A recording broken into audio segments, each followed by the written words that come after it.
Welcome back to another episode of the Girls Talk Money podcast. If you're watching the video version of this, you can see that we are still at FinCon and we're still filming in our hotel room. But it's nice being in person. We're getting to strategize a lot on the podcast and we're learning a lot about podcasting, which is really exciting. Yeah, this has been fun. It's like literally 8 p.m. now. It's like so dark. We're filming like with like a bunch of like ring lights and like everything. So it's been a lot kind of figuring out like the tech aspect of filming in person, but it's good. We are learning a lot about like podcasting and video editing and all of this stuff. So it has been really fun. And I just feel like when we come to these things, we like end up feeling so inspired for like Grace and I are like, oh my gosh, we could do this, and like thinking like so far ahead with the podcast. So we are really excited. We have a ton of really exciting episode ideas coming out of this weekend. So Yes. It's been really fun. Yes, we do. And one of our initial ideas we actually had for the podcast is today's episode, which is all about financial mistakes. And we have our own we're going to share, but then we also asked you guys on social media as well. So if you're not following us there, you should, because we love getting your feedback. But we got some really interesting responses. I think we both got really different responses from our individual audiences, which is really interesting. And I think there's a lot of really just like high quality conversations to have around the financial mistake. The initial idea for this episode was more focused on our financial mistakes. But with that, like I think, and we're going to have this conversation, but I think, this episode, just strictly talking from like our financial mistake perspective, is kind of interesting because like one big benefit about learning about personal finance so early in your life is that your financial mistakes are super relative to your age and your income. Obviously, if you learn about money when you're younger, then you don't have as much time to make these big financial mistakes. The financial mistakes that you do make are relative. If you're not making a ton of money, like the mistakes that you're making aren't like huge money mistakes yet. Yeah. So we are going to spend some time talking about each of our three biggest financial mistakes we made in our 20s, but then we're going to spend a lot of time kind of digging into the ones that you guys submitted, obviously anonymously, on our social channels as well. So I think it's going to be a fun episode. Yeah. Do you want to kick us off with your first financial mistake? Yes. So again, we listed our top three. I'm going to talk about mine in the order from like furthest away to like most recent. So my first financial mistake that I made in my 20s was when I was in college. And the overarching financial mistake that I listed here was just like not spending intentionally, but I think there's a lot that goes into this because I did not learn how to like spend intentionally and really understand where my money was going until I was about like 22, like well out of college. So from the ages of like 19 to 22, I did a really poor job of like understanding where my money was going and like making sure that I was spending money like in a good. I feel like I focused so much on like increasing my income and being like, okay, like if I don't have enough money, like let me just like work more hours and get another part-time job and like get a better paying internship. But then like I never knew where my money was going. So the first point that I have listed about this financial mistake was I had a hard time saving because I never took time to set definitive savings goals. And I think this is like a really important point. So I feel like not a lot of people know this. I really don't talk about this a lot on my channel, but I did study abroad for a semester in college. I was 19 years old at the time. And from the ages of 17 to 19, I had that goal in my head. I really wanted to study abroad. And I knew that if I wanted to do it, I needed to save for it. So for those 2 years, I ended up saving $10,000 because I was so diligent. I worked like 6 days a week. I put away like every single dollar that I spent because I really wanted to study abroad. Then when I got back, I all of a sudden didn't have any goals. And I was like, okay, well, since I don't have any savings goals, like I can just spend everything that I make. So that's what I did. I spent like any dollar that was in my account, like got spent. And just on like the dumbest stuff.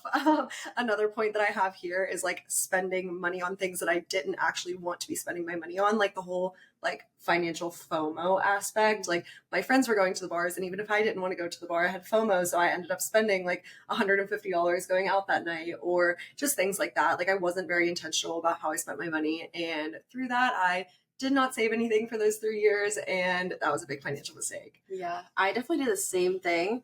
I think one of my biggest ones, I think I'm thinking back to like what was the first one. I think one of the things that was like the furthest back for me that I wrote down was not investing in health early on. I think I let a lot of health things go like to the point where they're like really, really bad before I decided to like splurge on that, because I was like, oh, like, I don't know, I just can't really justify that. And then my life got exponentially better when I started investing in my health a lot more, like going and seeing specialists, doing all of that, taking care of myself. And I think that that is something that came with maturity. When I was a teenager, I was just like, yeah, I'll just like eat whatever. I don't like, yeah, I'll go to the doctor, but like I'm not gonna go see a specialist. Like I'll just sit in pain. Like it's fine. I'm not gonna go get a massage to like make it so my back doesn't hurt. Like, you know, those types of things. And I also consider buying like I bought a standing desk this year. I bought a walking pad for underneath my standing desk, and I consider those more like health kind of purchases because it's like to having like a good ergonomic work setup and all of that. And I think before I just didn't want to invest in that. I didn't see the purpose per se. And now that I've gotten older, I'm like, no, shoot, like I really need to take care of myself and my body. And I definitely wish I did that sooner for sure. They say, what's like the saying? It's like prevention is cheaper than like curing stuff. Like related to health. So it's like spending the money up front is like cheaper because then if you like let things go, like for example, I like see a chiropractor because my dad has really bad arthritis, and he says like he wished that he like saw a chiropractor because that can like be he has arthritis in his neck, and that can like very much so prevent that. So yeah, like spending the money up front so that like later on down the line, and like luckily we're recognizing that in the ripe ages of like 24. Not like 40. I know. I think about if I let certain things go longer. I mean, even this year I've spent so much on my health, like thousands of dollars. And if I had even waited a few more years, it'd probably be significantly more. Or if I had addressed it sooner, I would have spent less. So I feel like, I don't know, just getting ahead on those types of things. I wish I did that sooner for sure. Yeah, 100%. My next financial mistake that I made in my 20s was right after college graduation. And I hate like calling this a financial mistake because I do think I made the best choice with the information that I had at the time. But my overarching financial mistake is that I bought a new-ish car. I say new-ish because it was pretty much a new car. It was just like right after I graduated from college was the time where like COVID was kind of ending and there was like the car shortage or whatever. So there really weren't any cars on the lot. So it was new-ish because it was technically like a loaner car. So it had like 1,000 miles on it or whatever, but it was basically new. And there weren't really any used cars. So that was like my justification for like, okay, like I'll get new because there's like really no used cars. I really didn't have any options.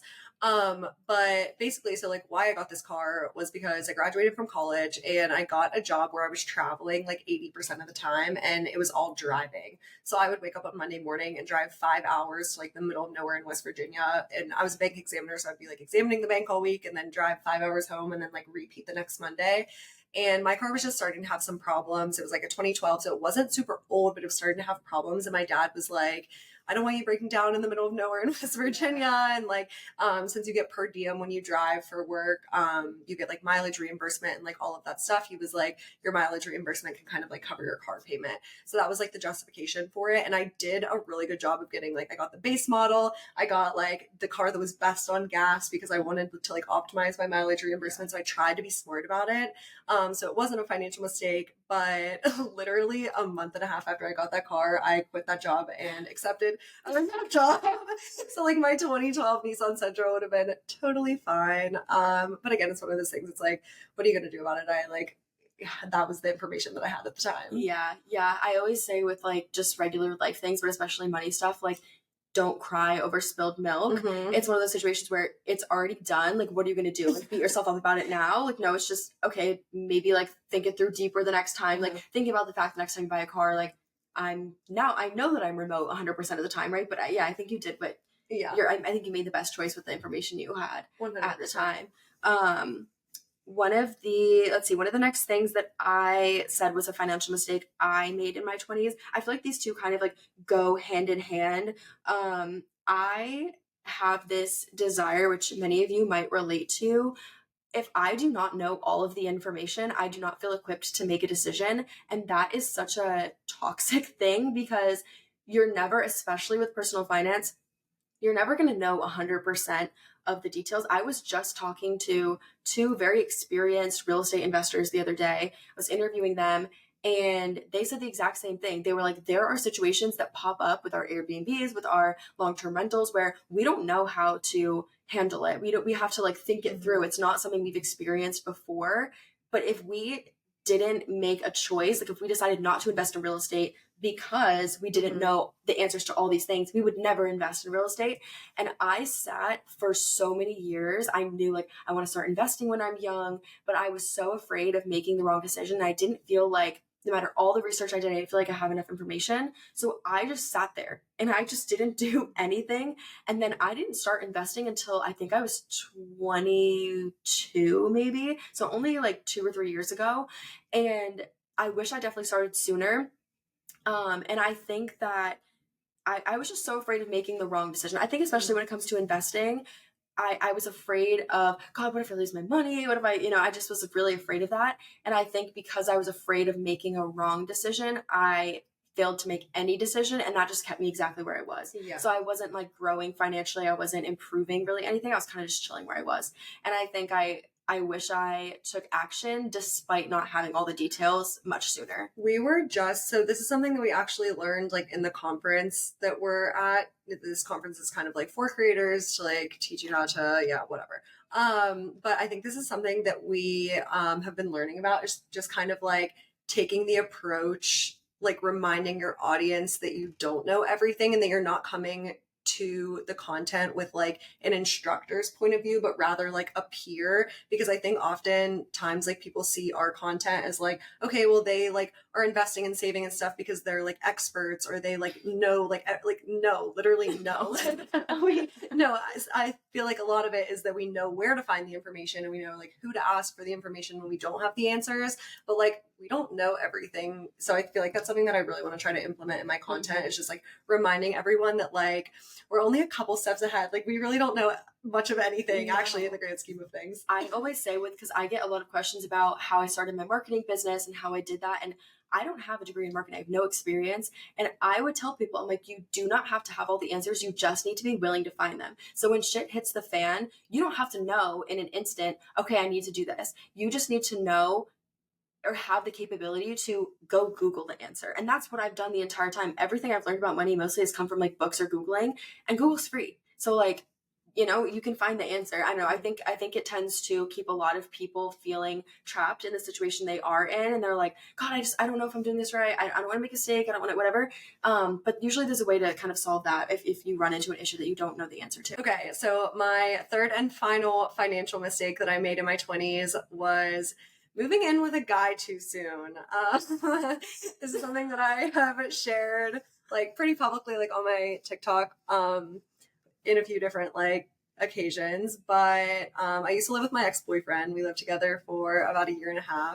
And it's not necessarily like a mistake to move in with a significant other. I think like in so many cases, it makes so much sense. And like, obviously, like depending on your relationship and everything like that. But we definitely did it way too soon. I feel like we were young, like impulsive, whatever. And luckily we were in a situation where we didn't have like a defined lease. So it wasn't necessarily the fact that like, oh, I got stuck paying like 2 rents when I had to move out. Like I was very fortunate in that situation. Luckily we didn't buy a house together. Like I literally posted TikTok videos for a couple of months about how my ex-boyfriend and I were thinking about buying a house together. Like that would have been obviously a monumental financial mistake, but luckily we didn't end up going that route. However, we did get a pet together. We got a dog together, and anything that's kind of seen as like property in the eyes of the law, I guess. So anything kind of like that does bind you to a person. And when we split, it like got kind of ugly over like who was going to end up getting the dog. And long story short, as some of you may know if you follow me on TikTok, my ex ended up suing me for $5,000 for my dog, and I just wrote the check and I paid it because I didn't want to deal with that. $5,000 is an annoying amount of money to sue someone for, because you will end up paying that amount in lawyer fees anyway if you decide to go to court and fight it.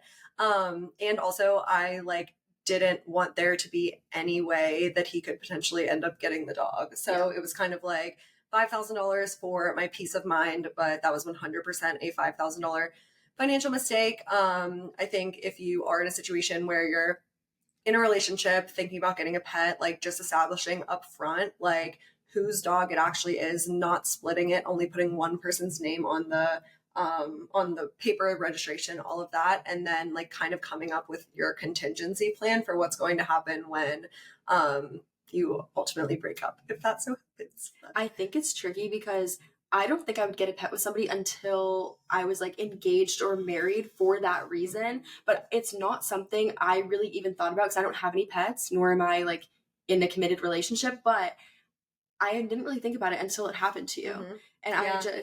it's one of those things I feel like a lot of people don't think Yeah, about. you don't think about it. Yeah. Like I consider myself very financially literate, but I was not thinking about it in the sense of money at all. And I think like for me as well, I was never a big pet person.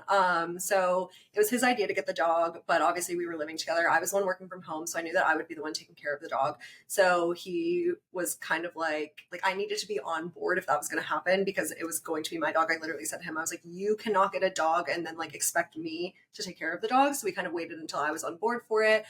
We went to go like pick out the dog together, all of that. But I wasn't really thinking about it in terms of like, oh, what's gonna happen if we break, because before you get the pet, you like don't realize how much you're gonna love the pet as well. Right. So you don't see it as big of a deal as it is. But once you bring that pet home, like Bella is my child. It's really my child. Right. I would still to this day not be okay if I didn't have her. So like, and when you're getting a pet like that with a partner, you're not going into it thinking you're going to break up. You're obviously in the relationship because you genuinely see the relationship going somewhere. You wouldn't make that type of commitment to buy. It is a piece of property to buy a piece of property, invest all the time, energy, and everything into training her and whatever, with the idea of like, oh, we're gonna like break up in a few months, but like let's buy a dog now. You know what I mean? Yeah. So I feel like that's something. I mean, I know a lot of people who are in just like relationships, they're not engaged or married or anything, and they do have pets, and I'm like, oh God. I mean, I really hope, obviously, I hope they all stay together and that they don't have to deal with that. But it is something that I feel like gets really messy really fast. Yes, I feel like we could do an entire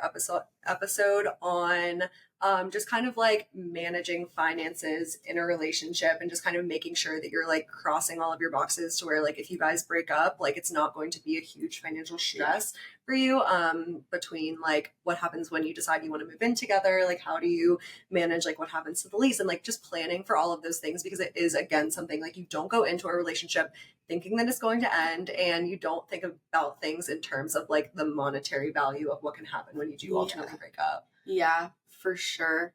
On a more lighthearted note, the last financial mistake that I kind of wrote about was, and this is kind of like a tricky one because I also think it was something that I made the best decision in the moment with the information that I had. And again, it was kind of like a situation where you don't go into it thinking it's not going to work out, but I kind of talked about like skipping out on small things that could save me from larger mishaps later on. So, for example, this time last year, I decided that it was like September of 2022.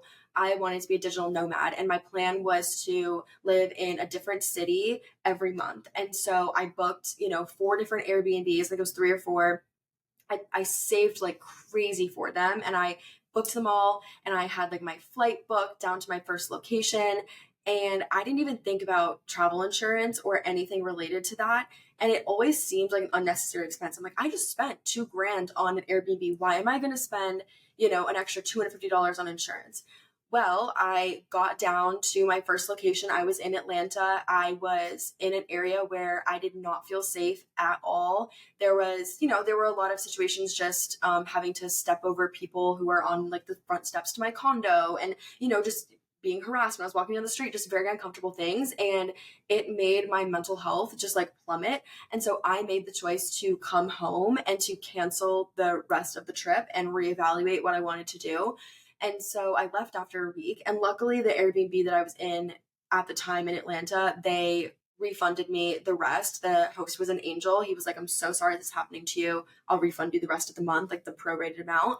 And I had an Airbnb booked in Austin. They refunded me that. But my Airbnb that was in Dallas, it was the one Airbnb that I like splurged on. And I spent like $2,300 for it. It was a studio, so it wasn't even a big place, but it had a gorgeous infinity pool. And I was like, I deserve it. This is going to be so fun. This is going to be a great place. The host refused to refund me. And I let her know like several months in advance. I mean, at that point, it was like 3 months. and she refused to refund me. And I get it. She's a business and it is really my fault. I didn't get travel insurance. And she offered me a credit for $2,300. And she said, you can come stay in my place in the next 6 months if I have availability. And why, like, I didn't, at that point, I was like, no, I need to go back home, take care of my mental health and reevaluate my situation.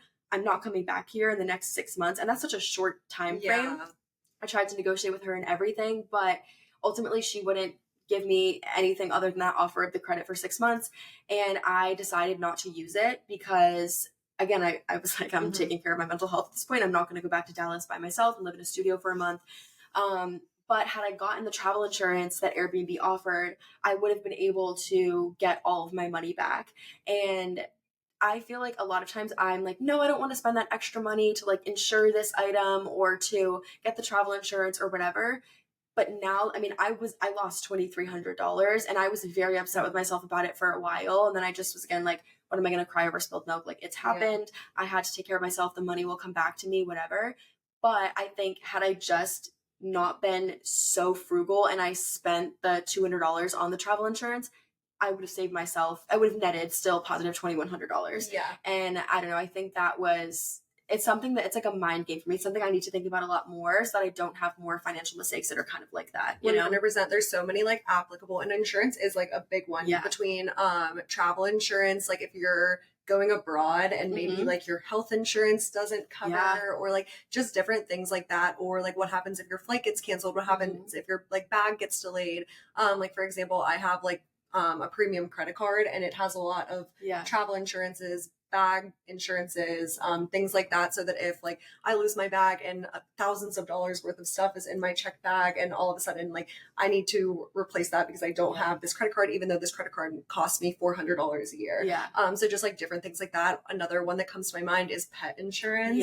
Like again, I just talked about how much I love my dog and you kind of feel like you write like a blank check when you get a pet. But then like pet insurance can kind of help mitigate that, because obviously like if my dog had to go to the hospital, I would pay any amount of money to save her. But pet insurance kind of gives me that peace of mind that like, even though I am paying like upfront a monthly fee, like she's covered, she's good. I do like financial writing for people who maybe don't follow me on social media and don't know exactly what I do during the day. But I used to write for a publication that was about pet ownership, and I used to write the financial articles about it. And I did an article on pet insurance, and it's crazy because the amount that you'll pay in premiums like over the lifetime of your dog is right around the equivalent of the average price of one trip to the vet, like an unexpected emergency trip. So it's like, even if your pet goes to the hospital one time throughout their entire life, you're winning, because like then the second time they go, you're just saving so much. And that's like, I see a lot of people who don't do that, or they wait to get pet insurance until their pet is several years old and everything they've experienced before that is now a pre-existing condition that's not covered. It's like, just pay the $30 a month, you know, like it really can, like spending the little bit of money every month can save you so much down the line. I don't know. It's something really important to think about. 100%.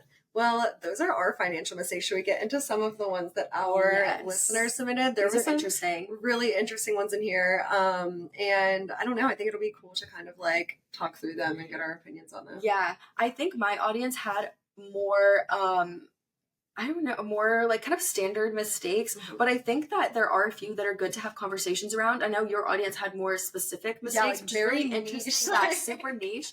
But I think one of the ones that was interesting to me was someone had said one of their biggest financial mistakes was taking out a personal loan with a high interest rate in a time of need. And I think this kind of is like an interesting conversation where if you are really like in a time of need and you're struggling to get by, what do you do? You know, because I see a lot of people go into credit card debt, but the interest rate on that is like 25%. So logically, you see a personal loan offer for 10%, and it's like, well, that makes more sense.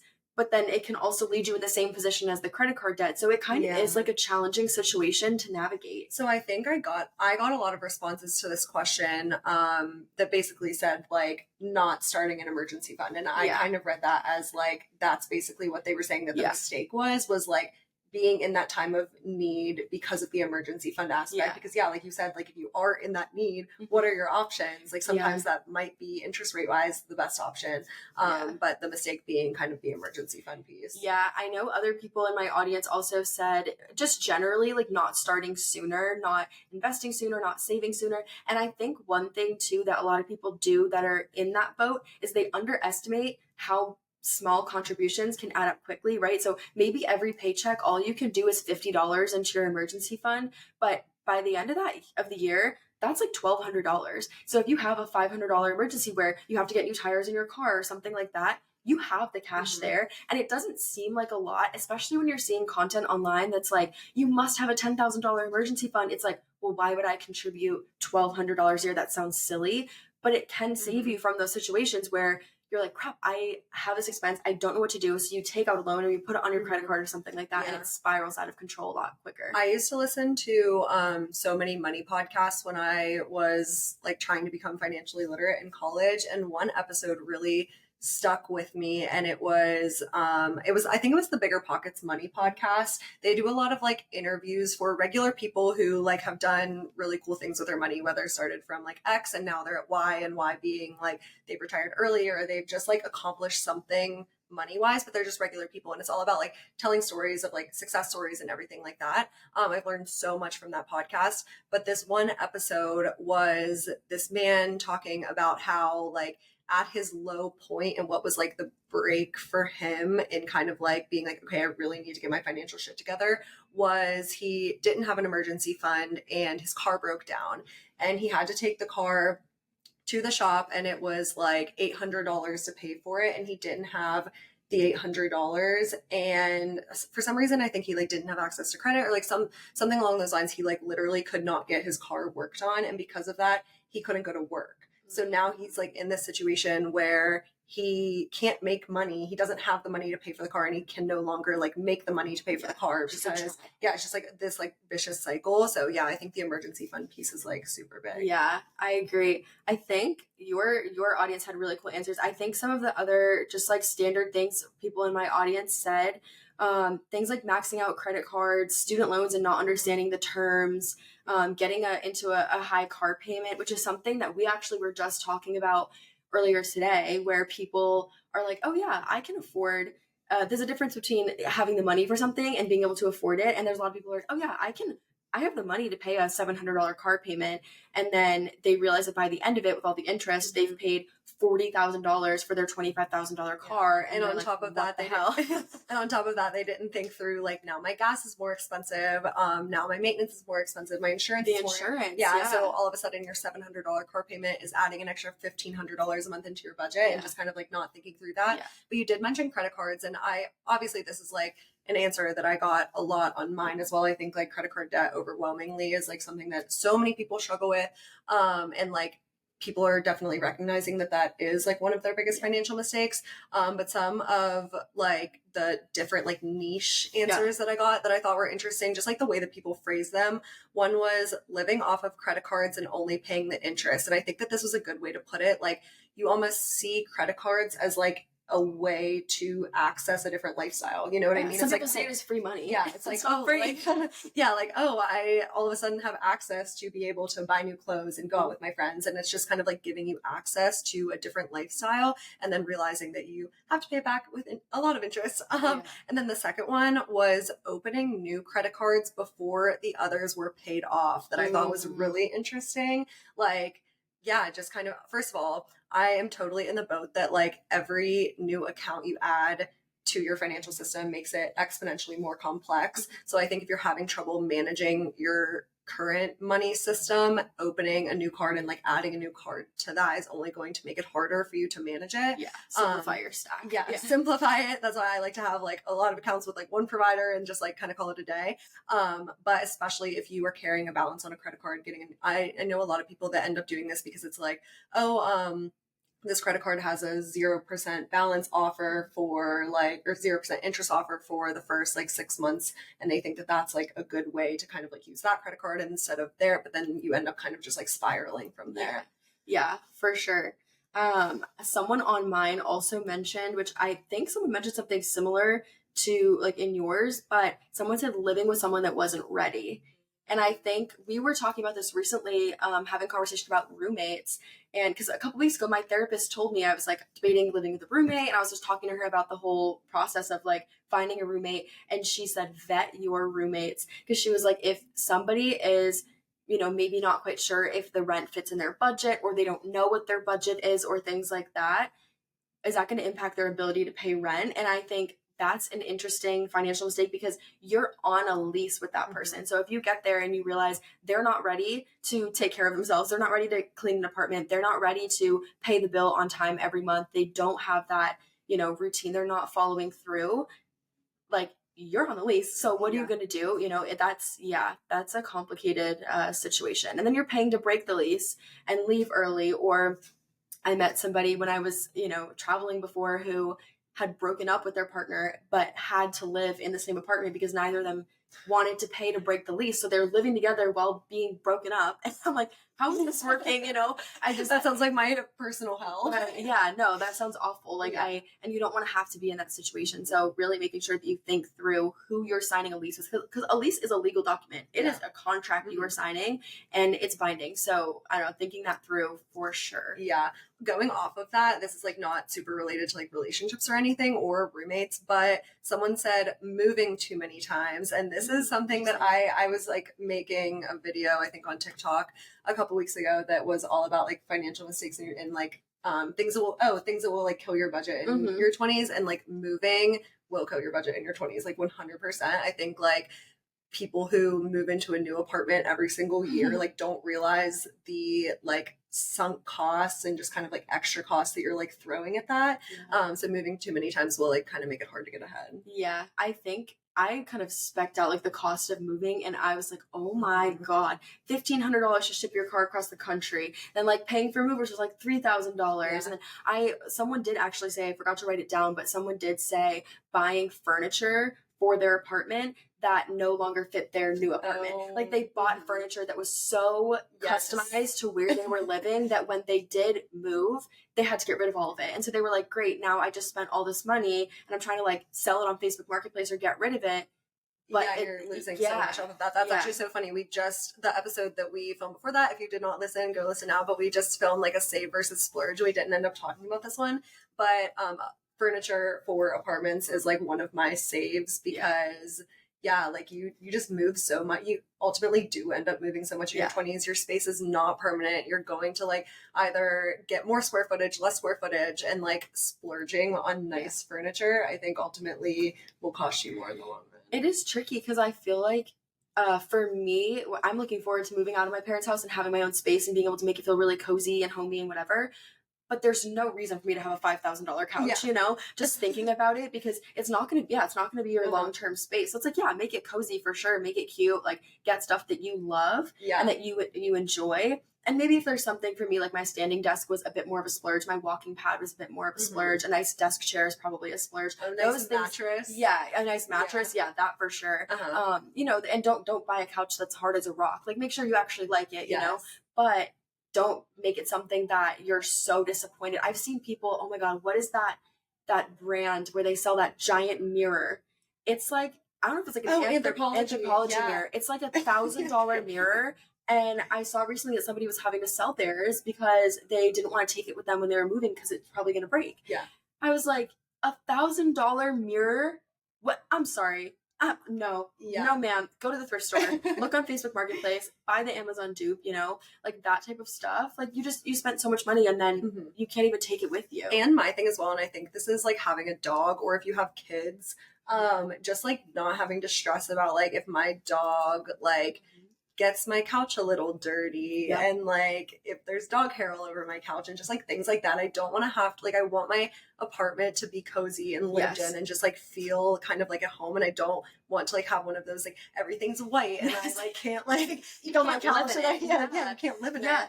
Yeah, that's how my house was kind of growing up. Honestly, we had like my parents redid our living room and it's beautiful, but we had like a really nice rug, and so it was like no eating near the rug, like no eating near the rug, whatever. And I'm like, what the heck? I'm like, I'm like 10 years old. I just want to go eat my Cheeto Puffs and like watch TV in the living room on the floor, you know? But yeah, you know how it kind of changes.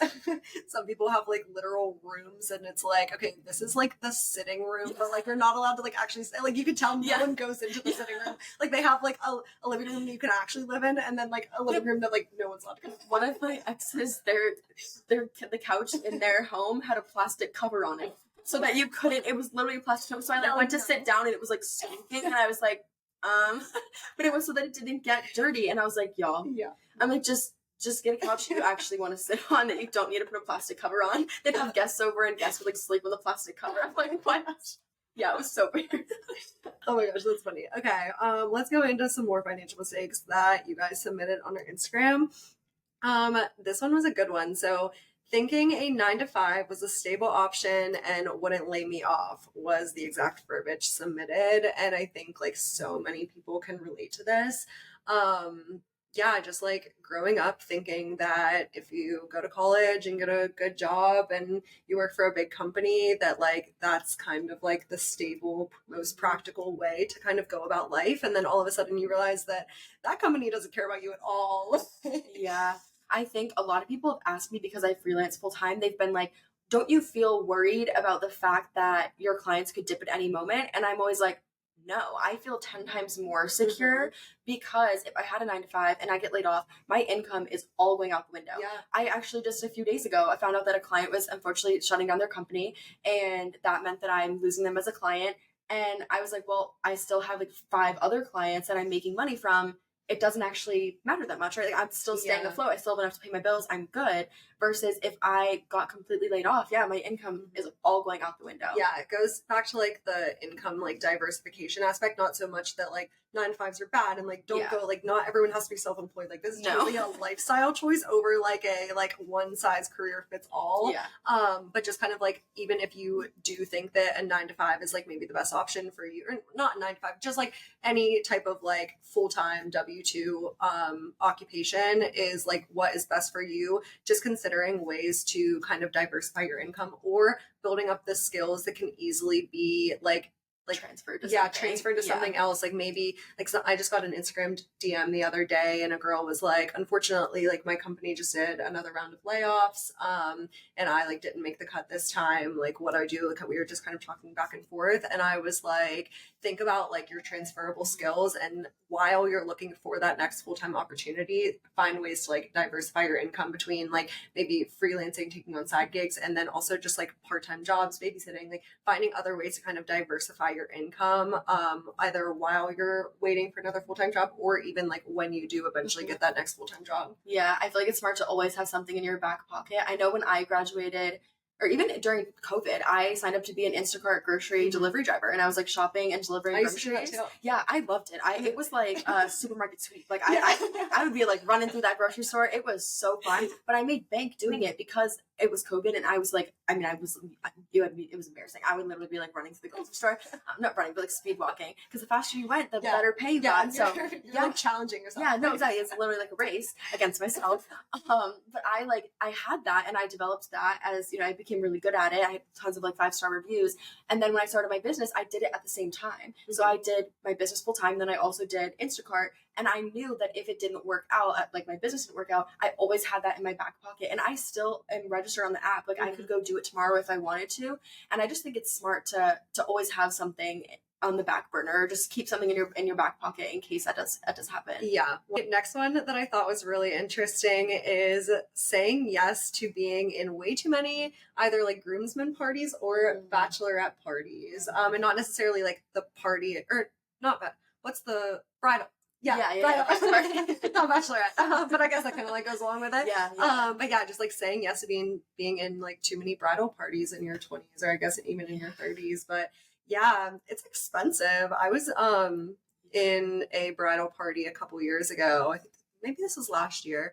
And I added up the cost. Like I was posting some like TikToks about it and stuff, and I think the cost ended up being like $3,500 to be in that wedding, between like the bachelorette party. It was like a whole vacation, getting your hair done, your makeup, buying the dress, like the bridal shower. Like I feel like you kind of just write a blank check.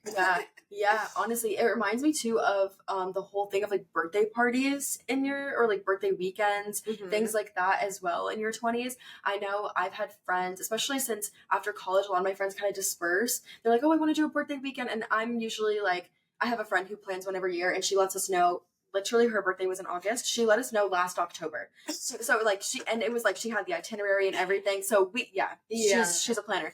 And I'm like, okay, now I have time to save for it. But I feel like there is a lot of pressure with that to like do a birthday weekend, to do a celebration, whatever. Yeah. And like I ended up, like, my friend had a birthday celebration at a club earlier this year, and he's one of my best friends, so of course I was going to go. It was not an issue for me financially, but thinking about it from like an outside perspective, we paid for the hotel, which was like $100.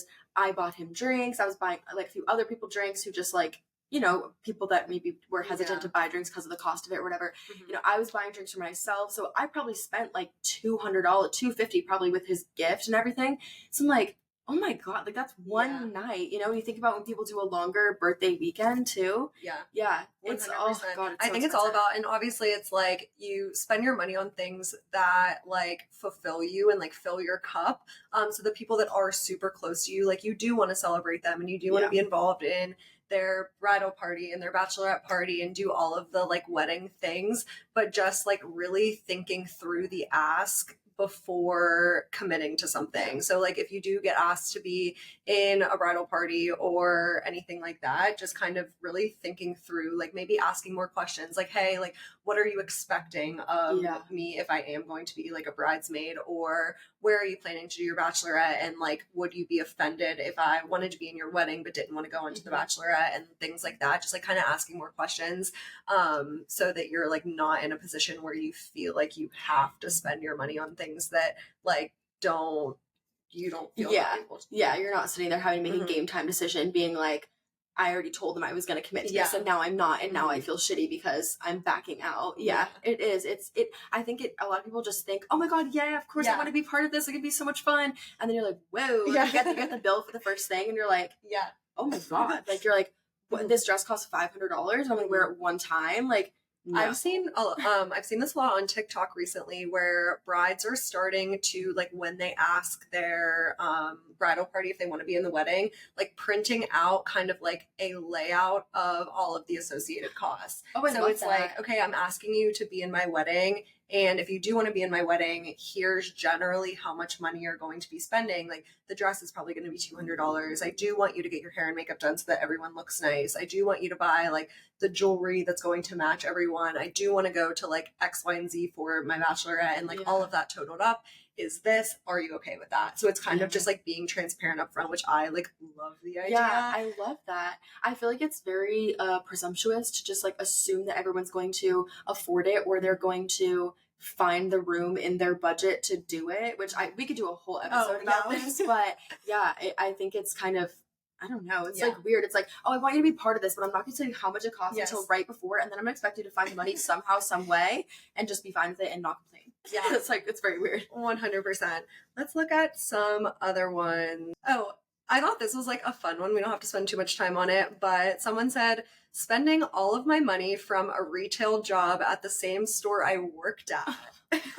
Which, like, I kind of love this because I've actually posted a couple TikTok videos on this. It's like thinking through like where your part-time job is going to be, like whether you're in college or whether like retail is your full-time job even.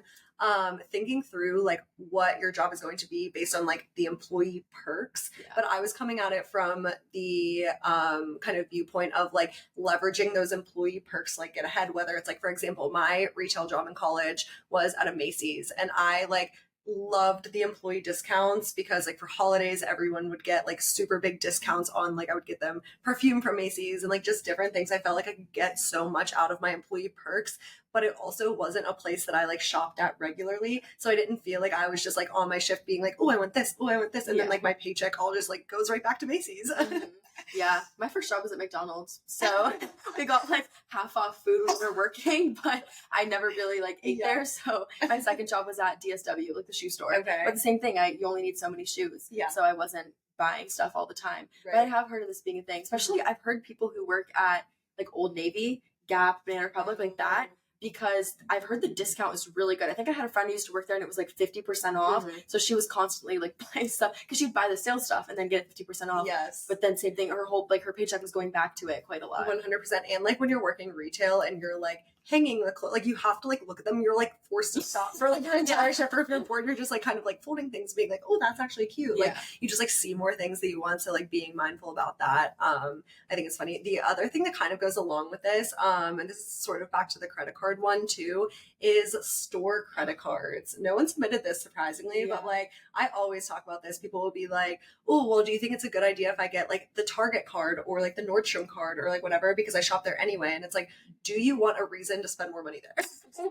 Because if you have the card, like some of my friends would like do this. They would have like TJ Maxx cards in college, and they think that it's a good deal because they're saving more money or getting more points at somewhere they already shop. But because of that, they're shopping so much more there. Yeah, I think if you already do a lot of shopping there, it makes sense.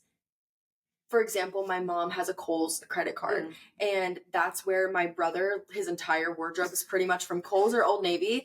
And my mom also that was like her main place that she bought clothes all the time, and home stuff too. And so she ended up getting the card, and she gets all sorts of offers from it. So it makes sense. It's a significant difference. My brother is like, he orders everything on Amazon. So I think he might have like the Amazon credit card.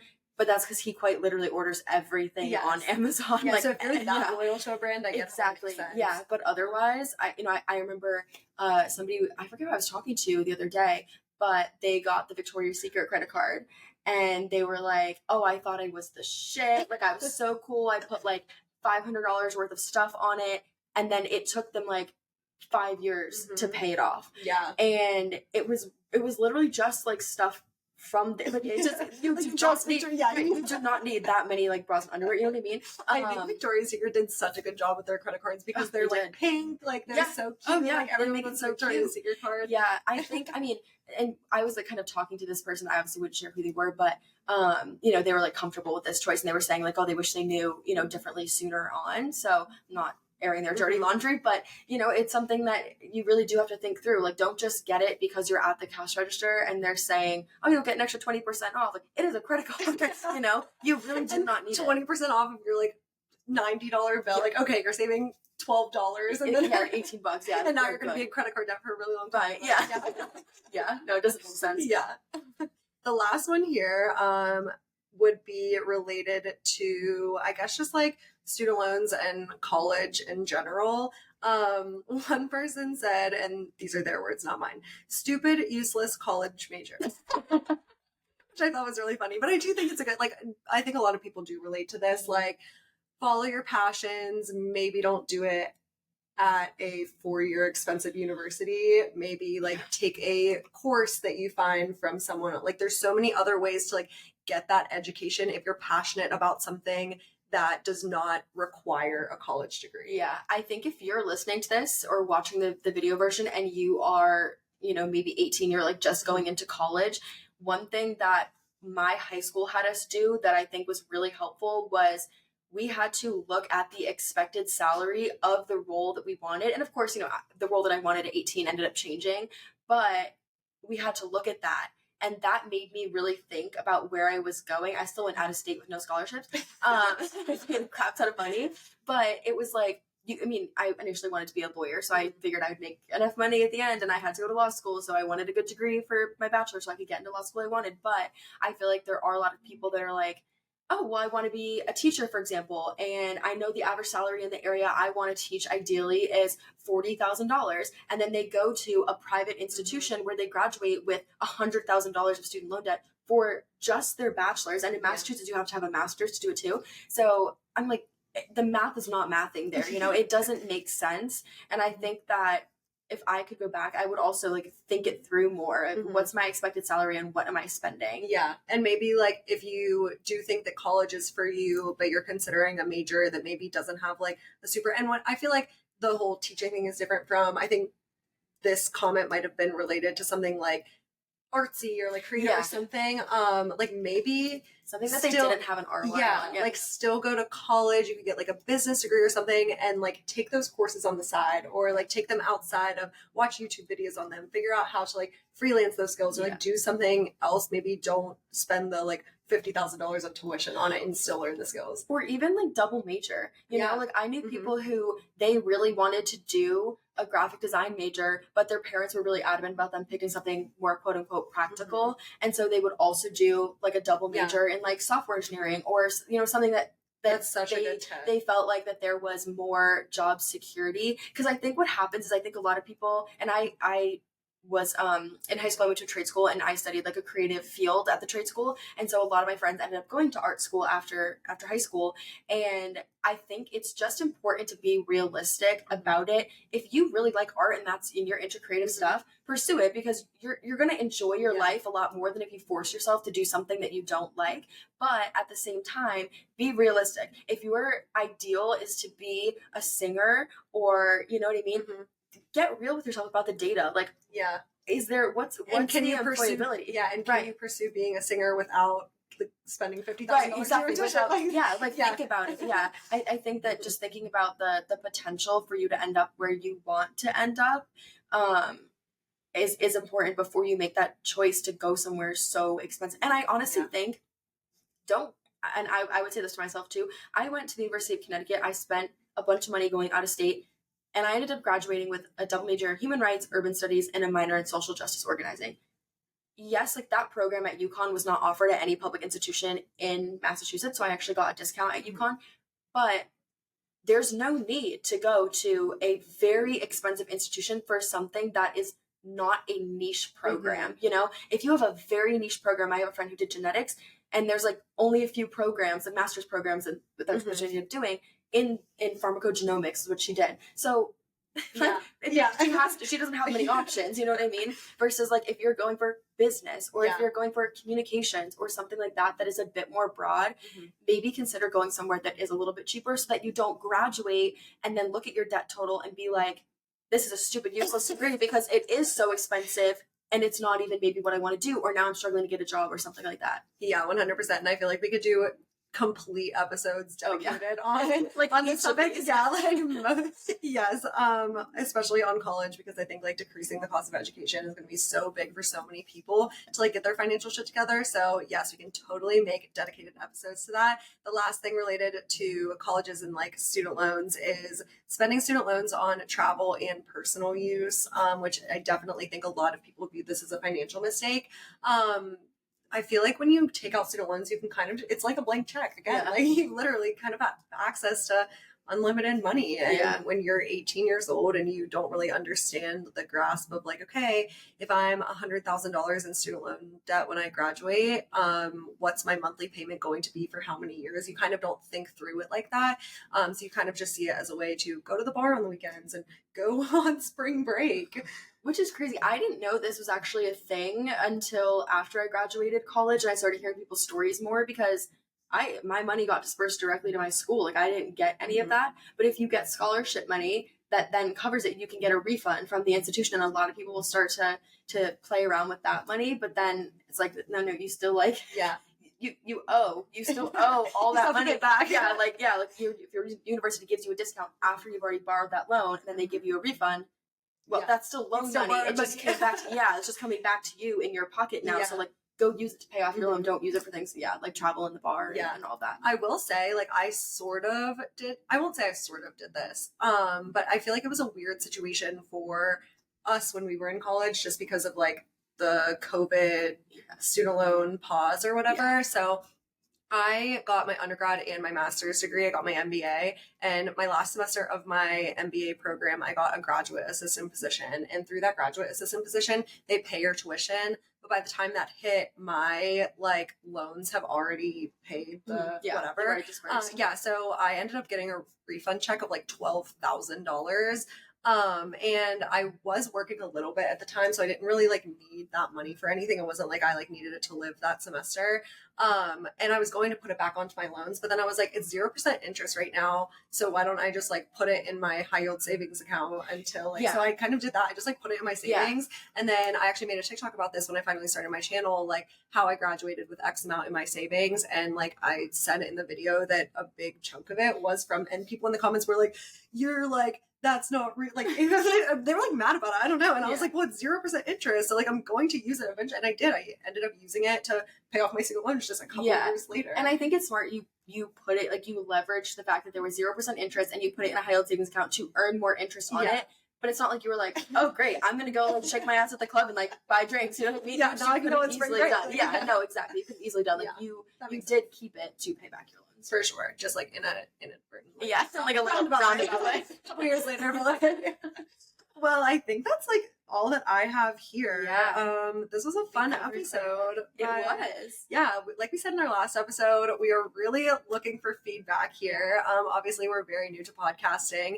This is only our 4th episode of the Girls Talk Money podcast. So if you would be so kind to give us some feedback, Instagram, I would say, is probably the best place to do it. Just shoot us a DM. We'll link our Instagram in the show notes. And yeah, just give us some feedback. Tell us what you like, what you don't like, what we could do better, and any episode ideas you have for the podcast. For sure. And thanks for engaging so much with this one and like responding to our stories and giving us some of your, financial mistakes to talk about. We want this to be really like conversational and really bringing you guys into the conversation. So really. Yeah.